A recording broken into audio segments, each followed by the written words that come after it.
السلام علیکم پاکستان. میں ہوں آپ کا اقبال کاظمی اور کٹہرے کا دوسرا پروگرام لے کر آیا ہوں، اور اس سلسلے کو وہیں سے جوڑیں گے جہاں سے ہم نے چھوڑا تھا پہلی قسط میں.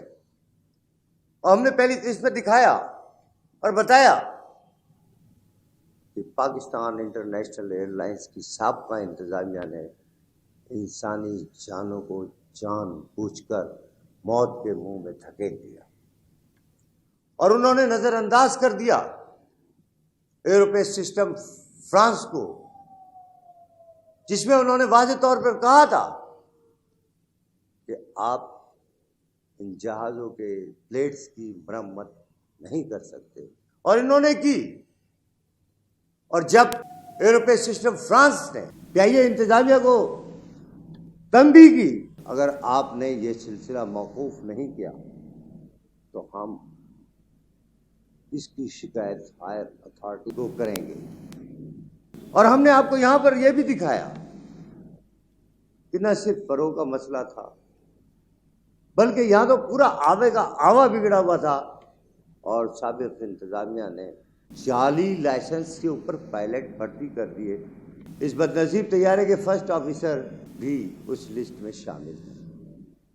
تو ہم چلیں گے اس سلسلے کو آگے لے کر کہ جیسے یہ service bulletin Pakistan international air lines کو موصول ہوا تو پی آئی اے میں کھلبلی مچ گئی، جس پر لسٹ کے مطابق 69 blade U T C France بھیجے گئے. یہاں ہم یہ بتا دیں کہ ان بلیڈوں کی تعداد 104 ہے. باقی بلیڈ پی آئی اے انتظامیہ نے چھپا لیے اور ان کو انسپیکشن کے لیے نہیں بھیجا. یہ بہت اہم سوال ہے، اور اسی سوال میں اس حادثے کی اصل وجوہات ظاہر بھی ہوں گی.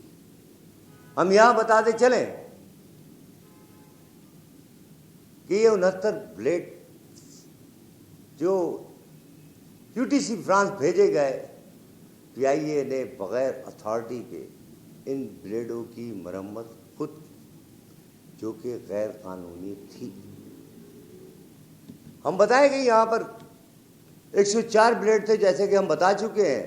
اس میں سے صرف 69 ہی بلیڈ انسپیکشن کے لیے بھیجے گئے. کیوں کہ یہ لسٹ 69 کی بھیج چکے تھے. اور یہ واضح رہے کہ ایک جہاز میں 12 بلیڈ لگتے ہیں. اس طرح پی آئی اے نے 4 جہازوں کے بلیڈ میجر انسپیکشن کے لیے بھیجے ہی نہیں، اور یو ٹی سی فرانس کی واضح ہدایت کے باوجود ان جہازوں کو انسیکور کر دیا گیا، جس میں سے ایک جہاز بدنصیب فلائٹ نمبر PK661 بھی تھا، جو ہیلیا میں انوکھے حادثے کا شکار ہوا. 12 نومبر 2013 کو ہی FAA یعنی فیڈرل ایویشن نے ایک ADPIA کو ارسال کی، جس میں واضح طور پر کہا گیا کہ کوئی بھی پیپلر کا بلیڈ یعنی جہاز کے پروں کے بلیڈ جس کو جہاز میں لگے 7 سال ہو جائیں یا جہاز کی اڑان 10,500 گھنٹہ ہو جائے، ہر دونوں صورتوں میں میجر انسپیکشن لازمی ہے. اور اگر اس وقت کے دوران میجر انسپیکشن نہ کرا گئی ہو تو پروپیلر فیل ہو جائے گا اور جہاز اپنا فضا میں کنٹرول کھو دے گا. اس سنسنی خیز انکشافات کے بعد کہ جنید جمشید طیارہ حادثے کا شکار کیسے ہوا، بس ایک مختصر وقفے کے بعد دیکھیں اقبال کاظمی کے ساتھ صرف اور صرف کٹہرے میں. جس عورت کی دل کی دھرتی پر پیار کا چھڑکاؤ نہ ہو، وہ عورت سیراب ہو کر بھی تشنا رہتی ہے. جس کے دل کی سرزمین پر وفا کے پھول نہ کھلائے جائیں، وہ سہاگن ہو کر بھی ساری عمر عدت میں رہتی ہے. اسپیشل رپورٹ کا دیکھیں خصوصی پروگرام بنت ہوا میں کال گرل.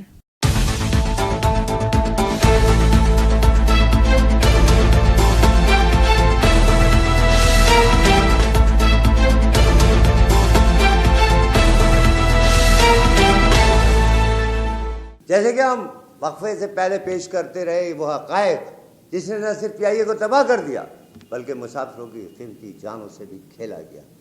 ہمیں حیرت تو ان دانشور اور مفکرین پر ہوتی ہے جو تمام ملبہ موجودہ انتظامیہ کو کے اوپر ڈال دیتے ہیں اور حادثے کا ذمہ دار قرار دیتے ہیں. پی آئی اے کا سسٹم ہی نہیں بلکہ پورے ملک کے اداروں کا سسٹم تباہ و برباد کر کے رکھ دیا گیا، جس میں وہ پرانے مگرمچھ یا انہیں وہ ہاتھ کہا جا سکتا ہے جو پہلے بھی پی آئی اے میں تھے اور ابھی بھی پی آئی اے میں موجود ہیں، جو سابقہ انتظامیہ کی خوشنودگی کے لیے ہر ناجائز کام میں ان کا ساتھ دیتے رہے. ان عناصر کا خاتمہ نہایت ہی مشکل کام ہے جس کے لیے طویل پلاننگ اور وقت درکار ہے. اس بگڑے ہوئے آبے اور کالی بھیڑوں کا خاتمہ ایک غیر جانبدار سول ایویشن اتھارٹی ہی کر سکتی ہے، اور یہ نہیں کہا جا سکتا کہ سول ایویشن اتھارٹی نے سرے سے کوئی اقدام نہیں کیا. سول ایویشن اتھارٹی کے پاس جب یو ٹی سی فرانس کی رپورٹ آئی تو انہوں نے 4 فروری 2014 کو پی آئی اے کے ساتھ ایک اہم میٹنگ کال کی، جس میں پی آئی اے اتھارٹی کو تنبیہ کی گئی کہ آپ بلیڈ کے ڈائسر کی جو مرمت کر رہے ہیں اس کے لیے آپ کے پاس منظور شدہ ٹول موجود نہیں، اور نہ ہی آپ کے پاس جو مٹیریل ہے وہ اپروول شدہ ہے، اور نہ ہی اس کی مرمت کرنے کی اجازت آپ کو ہے. جبکہ وینڈر یعنی جہاز کے پر بنانے والا، بلیڈ بنانے والا مینوفیکچر کہتا ہے کہ ڈیاسر کی تار جس کے اندر 41 باریک تاریں ہوتی ہیں، اگر ان میں سے ایک بھی ڈیمیج ہو جائے، ٹوٹ جائے، تو پی آئی اے اسے ریپیئر نہیں کر سکتی بلکہ پورا ڈیاسر تبدیل کرنا پڑے گا. اس اہم ترین میٹنگ میں پی آئی اے کے کوالٹی چیف انجینئر نے یہ تسلیم کیا. یہ آپ دیکھ رہے ہیں سامنے آپ کی اسکرین کے اوپر یہ ڈاکومنٹس اہم آپ کو نظر آ رہا ہے. اس میں انہوں نے یہ باقاعدہ تسلیم کیا کہ یہ کام جو ہم کر رہے ہیں یہ غیر قانونی ہے. جو تار ہم نے ڈیاسر کے لیے خرید کی ہے وہ بھی غیر منظور شدہ کمپنی سے منگوائی گئی ہے. اس سنسنی خیز انکشاف نے سول ایویشن اتھارٹی نے پی آئی اے کو لکھا کہ جتنے بھی جہازوں پر اس قسم کے مرمت شدہ بلیڈ ہیں انہیں فوری طور پر جہازوں سے ہٹا دیا جائے، اور جنہوں نے یہ غیر قانونی کام کیا ہے انہیں اس کی سزا دی جائے کہ انہوں نے اتنا خطرناک کام کیوں اور کیسے اور کس کے کہنے پر کیا. مگر یہ پاکستان ہے، اور اس پاکستان کے اندر جو اداروں میں ہو وہ بہت کم ہے.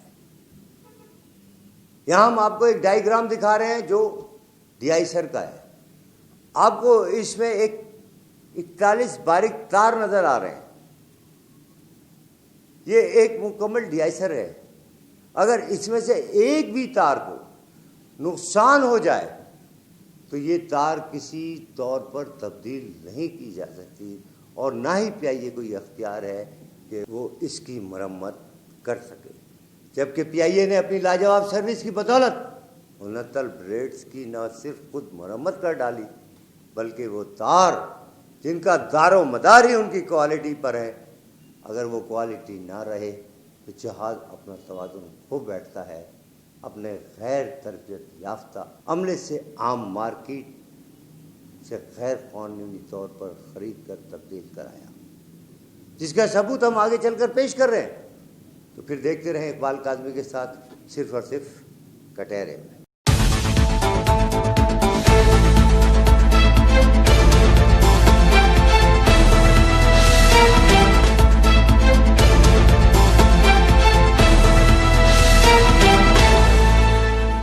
اب سوال یہ ہے کہ مبشر لقمان ایک معروف ٹی وی اینکر چیخ کر کہتے ہیں خدارا ان جہازوں کو مت اڑاؤ، یہ قیمتی انسانی جانوں کو ہلاکت میں ڈال دیں گے.